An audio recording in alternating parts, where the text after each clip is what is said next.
Assalamualaikum warahmatullahi wabarakatuh.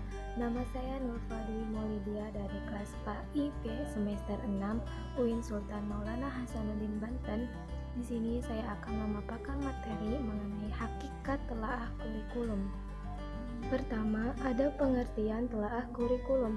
Kurikulum diartikan dengan berbagai penafsiran, namun demikian secara umum ada kesamaan, yaitu kurikulum sebagai suatu program pembelajaran yang direncanakan dan dilaksanakan untuk mencapai sejumlah tujuan pendidikan tertentu. Dalam Undang-Undang Nomor 20 Tahun 2003 Pasal 1 menyatakan bahwa kurikulum merupakan seperangkat rencana dan pengaturan mengenai tujuan, visi, dan bahan pelajaran yang digunakan sebagai penyelenggaraan kegiatan pembelajaran untuk mencapai tujuan pendidikan tertentu. Kurikulum itu seperangkat program yang terkait dengan program pembelajaran pendidikan yang dirancang, dikembangkan, dan diimplementasikan demi mencapai suatu tujuan pendidikan. Yang kedua, ada latar belakang terjadi telaah kurikulum. Pentingnya kajian telaah kurikulum dalam pendidikan yaitu agar tugas guru sebagai pelaksana utama operasional pembelajaran mata pelajaran di kelas dapat terlaksana dengan baik. Maka, penguasaan kurikulum bagi seorang guru merupakan hal yang mutlak.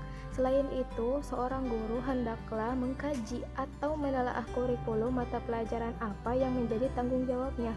Dengan menelaah kurikulum, seseorang guru akan memperoleh gambaran berkaitan dengan mata pelajaran yang akan disajikan sehingga diharapkan agar mampu mengembangkan kurikulum, menyusun rencana pembelajaran, melaksanakan pembelajaran, dan mampu mengevaluasi.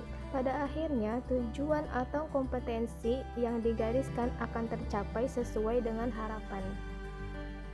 Yang ketiga, ada tujuan dan manfaat telaah kurikulum.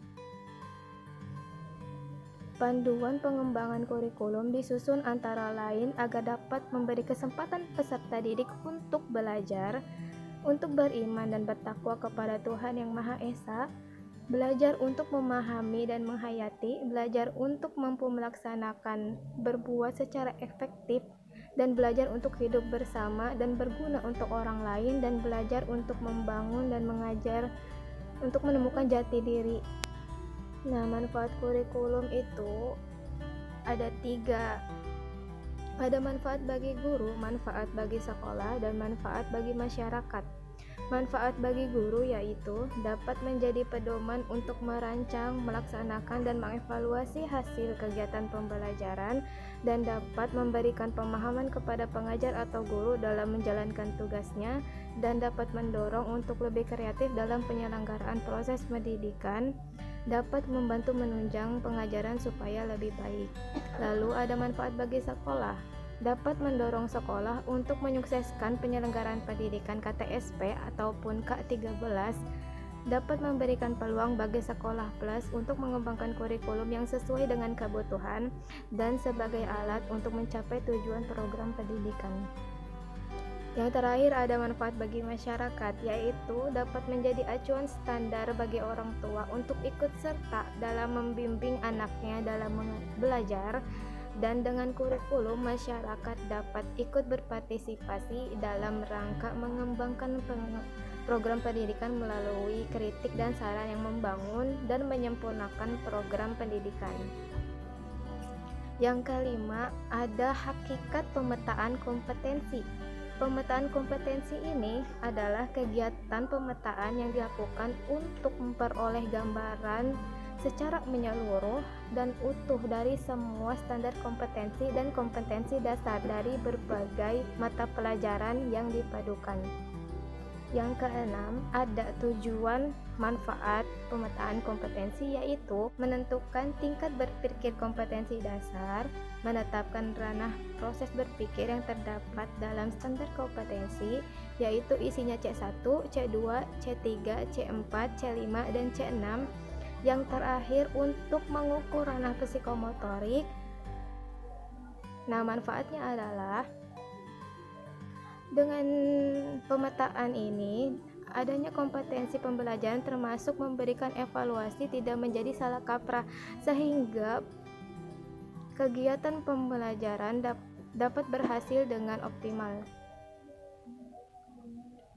Yang terakhir ada langkah-langkah pemetaan kompetensi, yaitu dengan cara pertama mempelajari standar kompetensi dan kompetensi dasar yang terdapat dalam masing-masing mata pelajaran. Dilanjutkan dengan mengidentifikasi dasar dari beberapa mata pelajaran yang dapat dipadukan. Setelah itu melakukan penetapan tema pemersatu.